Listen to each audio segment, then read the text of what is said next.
Honours দ্বিতীয় বর্ষের উদ্ভিদবিজ্ঞান বিভাগের ব্যবহারিক পরীক্ষা দুইটা অংশে সম্পন্ন হয়। একটা হচ্ছে পার্ট এ এবং আরেকটা হচ্ছে পার্ট বি। পার্ট এতে আমাদের সাবজেক্ট থাকে হায়ার ক্রিপ্টোগ্যামস এবং প্ল্যান্ট অ্যানাটমি। এই দুইটা সাবজেক্ট একত্রে পার্ট এ হবে। পার্ট এর ক্ষেত্রে আমাদেরকে একটা ব্যবহারিক নোটবুক লিখতে হবে এবং যে পার্ট বি থাকবে, পার্ট বির ক্ষেত্রে আমাদের সাবজেক্ট থাকবে ট্যাক্সোনমি এবং এমব্রায়োলজি। এখানেও আমাদের আরেকটা ব্যবহারিক নোটবুক লিখতে হবে। প্রত্যেকটা ব্যবহারিক নোটবুকের মার্ক থাকবে 5 করে, অর্থাৎ দুইটা ব্যবহারিক নোটবুকের টোটাল মার্ক হবে 10।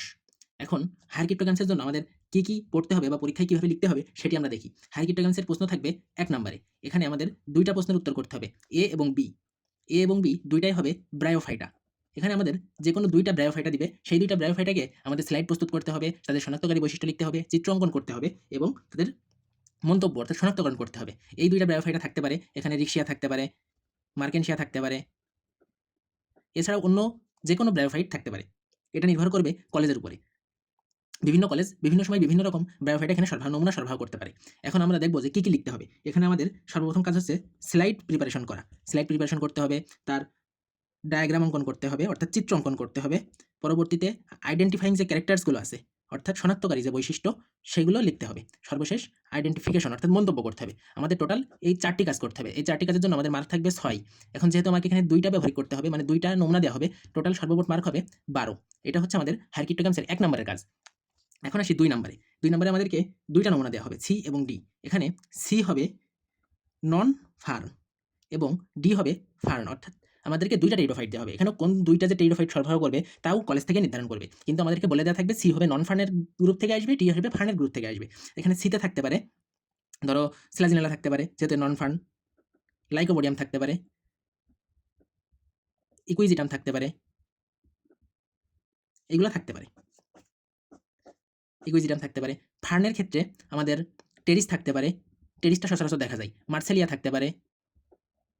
এই ধরনের যেকোনো 2টা বা 3টা 4টা ফান্ড থেকে আমাদেরকে পরীক্ষায় একটা ফান্ড দিবে। এখন সির ক্ষেত্রে সেটা নন ফান্ড থাকবে এবং ডিতে অবশ্যই সেখানে ফান্ড থেকে দিবে। এখানেও আমাদের এই 1 নম্বরের মতো স্লাইড প্রিপারেশন করতে হবে, তারপরে তাদের চিত্র অঙ্কন করতে হবে, আইডেন্টিফাইং যে ক্যারেক্টার অর্থাৎ শনাক্তকারী বৈশিষ্ট্য লিখতে হবে এবং আইডেন্টিফিকেশন করতে হবে। অর্থাৎ 1 নম্বরে আমরা যা করেছি এই 2 নম্বরের ক্ষেত্রেও তাই করতে হবে। এখানেও আমাদের মার্ক থাকবে 6, 2টা করার জন্য মার্ক হবে 12। তারপরে আসি 3 নম্বরে। 3 নম্বরে কি আমাদের স্পটিং অর্থাৎ আমাদের নমুনা দেখানো হবে। সেই নমুনাগুলো দেখে আমাদের তাদের শনাক্তকারী বৈশিষ্ট্য এবং শনাক্তকরণ করতে হবে যে আমি কোন নমুনাটি দেখছি, এই বৈশিষ্ট্যের কারণে নমুনাটি এই। এখানে আমাদের যে মার্ক অর্থাৎ যে কোয়েশ্চেন প্যাটার্ন হবে ইএফ, জি, এইচ।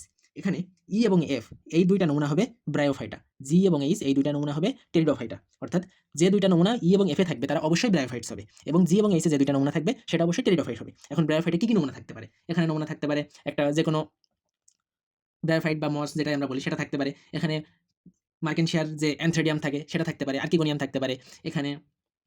তাছাড়া এক কথায় ব্রায়োফাইট সংশ্লিষ্ট যা আছে সেগুলা ই এবং এফ এ থাকবে এবং টেরিডোফাইটের ক্ষেত্রে জি এবং এইচ যে 2টা এখানে টেরিডোফাইট সংশ্লিষ্ট যেগুলো আছে সেগুলো থাকতে পারে। যেমন এখানে স্ট্রোবিলাস থাকতে পারে, তারপরে স্পোরঞ্জিয়াম যেগুলো আছে সেগুলো থাকতে পারে, স্পোরোকার থাকতে পারে। অর্থাৎ ই, এফ, জি, এইচ এই 4টা স্পটিং এ কি থাকবে এগুলো আমাদের কলেজ থেকে নির্ধারণ করে আমরা নিজ কলেজে খোঁজ নিব যে আমাদের এখানে কি নমুনা থাকতে পারে। একটা সম্ভাব্য তালিকা সেখান থেকে আমাদেরকে প্রদান করবে। সেগুলো দেখে আমরা সহজেই পড়তে পারবো। তাছাড়া ইএফএ ব্রায়োফাইট এবং জিআইসে টেরিডোফাইট থাকবে।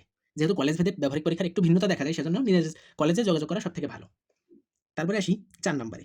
অবশ্য 3 নম্বরে আমাদের যে মার্ক ডিস্ট্রিবিউশন এখানে আমাদের টোটাল মার্ক থাকবে এই 4টাই 6 মার্ক থাকবে আমাদের এই 4টার জন্য।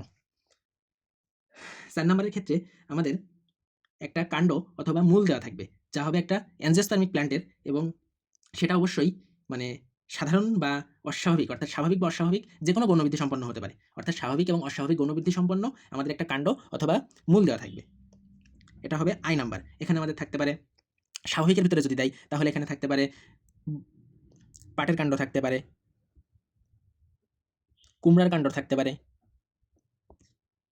অর্থাৎ কি থাকবে এটা নির্ধারণ করবে কলেজ, কিন্তু কি থাকতে পারে অর্থাৎ সেটা আমরা এখন কিছুটা ধারণা করতে পারবো। বা যদি অস্বাভাবিকের ভিতরে দেয় তাহলে এখানে থাকতে পারে সন্ধ্যামালতি থাকতে পারে, ড্রাসিনা থাকতে পারে। তাছাড়া যদি স্বাভাবিকের ভিতরে ধরি তাহলে মূল যদি চিন্তা করি তাহলে এখানে বটের যে বায়বীয় মূল আছে সেটা থাকতে পারে, এটা হচ্ছে আই। এই আইও আমাদেরকে করতে হবে, স্লাইড প্রিপারেশন করতে হবে, এখানে আমাদের ডায়াগ্রাম অঙ্কন করতে হবে, শনাক্তকারী যে বৈশিষ্ট্য সেই শনাক্তকারী বৈশিষ্ট্যগুলো আমাদের লিখতে হবে এবং শনাক্তকরণ করতে হবে। টোটাল এই 4টা আইটেমের জন্য আমাদের মার্ক থাকবে 6, যেহেতু একটাই করতে হবে তাই এখানে 1 অর্থাৎ টোটাল মার্ক 6। এবং 5 নম্বরেও আমাদেরকে প্ল্যান্ট অ্যানাটমি যে স্পটিং আছে সেগুলো করতে হবে। এখানেও আমাদের স্পটিং থাকবে 4টা, জে, কে, এল এবং এম, 4টাই আমাদের মার্ক থাকবে 6। এখন জে, কে, এল, এম কি থাকতে পারে? এখানে থাকতে পারে স্বাভাবিক গৌণবৃদ্ধি সম্পন্ন কাণ্ড, তারপরে স্বাভাবিক গৌণবৃদ্ধি সম্পন্ন মূল থাকতে পারে, বা কোনো কাঠের একটা নমুনা থাকতে পারে, যেমন সার কাঠ, অসার কাঠ, সার কাঠ, অসার কাঠ, বা মূল বা কাণ্ড, এখানে যেকোনো একটা থাকতে পারে। এটাও আমাদের কলেজ থেকে নির্ধারণ করে। তারপরে আসে কালেকশন। কালেকশনের ক্ষেত্রে আমাদেরকে ব্রায়োফাইটা এবং টেরিডোফাইটা, আর প্ল্যান্ট অ্যানাটমির ক্ষেত্রে পার্মানেন্ট স্লাইড জমা দিতে হবে। এখানে আমাদের মার্ক থাকবে 3, অর্থাৎ প্র্যাকটিক্যাল যে নোটবুক ছিল সেখানে 5, হ্যারকিটোগ্যামসের 1-এর এবি এবং সিডি, এবিতে থাকবে ব্রায়োফাইটা, সিডিতে থাকবে টেরিডোফাইটা, এদের স্লাইড প্রস্তুত করতে হবে, চিত্রাঙ্কন করতে হবে, আইডেন্টিফাইং যে ক্যারেক্টার, শনাক্তকারী বৈশিষ্ট্য এবং শনাক্তকরণ করতে হবে। সর্বমোট মার্ক হবে এই দুইটাই 24। স্পটিং থাকবে হ্যারকিটোগ্যামসের, এখানে আমাদের 6 মার্ক, এবং অ্যানাটমির ক্ষেত্রে আমাদেরকে আই নাম্বারের ক্ষেত্রে আমাদের হয় স্বাভাবিক কোনো গৌণবৃদ্ধি সম্পন্ন কাণ্ড দেওয়া থাকবে বা মূল দেওয়া থাকতে পারে, বা অস্বাভাবিক গৌণবৃদ্ধি সম্পন্ন থাকতে পারে। এখন তাদেরও শনাক্তকারী বৈশিষ্ট্য লিখতে হবে, চিত্রাঙ্কন করতে হবে, তাদের স্লাইড প্রস্তুত করতে হবে এবং শনাক্তকারী বৈশিষ্ট্যের পরে মন্তব্য লিখতে হবে। প্ল্যান্ট অ্যানাটমির স্পটিং এর ক্ষেত্রেও আমাদের 4টা দেওয়া থাকবে, সেখানে বিভিন্ন ধরনের ছবি দেখানো হতে পারে বা সরাসরি মাইক্রোস্কোপ থেকেও দেখানো হতে পারে। তারপরে আমাদের কালেকশন জমা দিতে হবে, সেখানে ব্রায়োফাইটা, টেরিডোফাইটা এবং প্ল্যান্ট অ্যানাটমির জন্য পার্মানেন্ট স্লাইড। এখন দেখা যাক পার্ট বির জন্য আমাদের কি কি করতে হবে। পার্ট বির 1 এবং 2 এবং 3, অর্থাৎ 1, 2, 3, 4 এটা হচ্ছে যে ট্যাক্সোনমি, এবং 5 ও 6 এমব্রায়োলজি থেকে প্রশ্ন হবে। 1 নম্বরের জন্য আমাদেরকে একটা ফুল দেওয়া হবে, সেই ফুলের ছবি অঙ্কন করতে হবে, তাদের যে লম্বচ্ছেদ করতে হবে, পুষ্পপতিক অঙ্কন করতে হবে, তাদের শনাক্তকারী বৈশিষ্ট্য লিখতে হবে এবং ফ্যামিলি পর্যন্ত শনাক্তকরণ করতে হবে। 1 নম্বরের ক্ষেত্রে ফ্যামিলি পর্যন্ত শনাক্তকরণ করতে হবে। সর্বমোট এখানে মার্ক থাকবে 9। এখানে আমাদের বিভিন্ন ধরনের ফ্যামিলি স্টাডি করানো হয়, বিভিন্ন ফ্যামিলি সম্পর্কে আলোচনা করা হয়। যেমন ইউফোরবিয়াসি থেকে থাকতে পারে, ভার্বেনিসি থেকে থাকতে পারে, অ্যাস্টারেসি থেকে থাকতে পারে, রুবিয়াসি থেকে থাকতে পারে। মানে স্বাভাবিক কয়েকটা যে সকল ফ্যামিলি স্টাডি আমরা করেছি তার মধ্যে থেকে আমাদের একের প্রশ্নগুলো হবে। এখানে যেমন রঙ্গন থাকতে পারে, রক্তদ্রবণ থাকতে পারে, কলা থাকতে পারে। এই ধরনের কিছু ফুল থেকে আমাদের এই প্রশ্নগুলো করা হয়। 2 নম্বরের ক্ষেত্রেও ফ্যামিলি স্টাডি করতে হবে। কিন্তু মানে 1 নম্বরের ক্ষেত্রে আমরা যা করব 2 এর ক্ষেত্রেও তাই করতে হবে। কিন্তু এখানে জেনাস পর্যন্ত শনাক্তকরণ করতে হবে। 1 নম্বরে ছিল ফ্যামিলি পর্যন্ত, এখানে 2 নম্বরের ক্ষেত্রে জেনাস পর্যন্ত। তাছাড়া সকল কিছুই এক। এখানে আমাদের মার্ক থাকবে 11। তারপরে আসি 3 নম্বরে। 3 নম্বর হচ্ছে যে স্পটিং। এখানে সি, ডি, ই, এফ, জি এবং এইচ, অর্থাৎ 6টা স্পটিং থাকবে। এখানে আমাদের 6টা গাছ দেখানো হবে। 6টা গাছ দেখে তাদের বৈজ্ঞানিক নাম লিখতে হবে, অর্থাৎ সায়েন্টিফিক নেম লিখতে হবে। এটাই হচ্ছে এখানকার কাজ। এই 6টা সায়েন্টিফিক নেমে মার্ক থাকবে আমাদের 6। তারপরে 4 নম্বরের ক্ষেত্রে আমাদেরকে কিছু মরফোলজিক্যাল ফিচার বা কিছু বিশেষ বৈশিষ্ট্য সম্পন্ন ফিচার্স আমাদের দেখানো হবে, বৈশিষ্ট্য দেখানো হবে। যেমন এখানে কলা থাকতে পারে, তাহলে আমরা সেটাকে স্প্যাডিক্স বলবো। তারপরে ডুমুর থাকতে পারে, হাইফেনথেটিয়াম, অর্থাৎ বিশেষ ধরনের যে বৈশিষ্ট্যগুলো আমরা উদ্ভিদের ভিতরে দেখতে পাই সেই ধরনের আমাদেরকে এখানে 2টা বৈশিষ্ট্য থাকবে, আই এবং জে। এই 2টা বৈশিষ্ট্য মার্ক থাকবে আমাদের 3। এদের এখানে আমরা যে শনাক্তকারী বৈশিষ্ট্য এবং শনাক্তকরণ, যে আমরা এটা কি দেখছি, আমাদেরকে যদি ডুমুর দেখানো হয় তাহলে আমরা বলবো এটা হচ্ছে বিশেষ ধরনের এক ধরনের পুষ্পবিন্যাস যা হচ্ছে হাইফেনথেটিয়াম। তারপরে আমরা হাইফেনথেটিয়ামের কিছু শনাক্তকারী বৈশিষ্ট্য লিখব। 5 নম্বর থেকে আমাদের এমব্রায়োলজি পার্ট শুরু।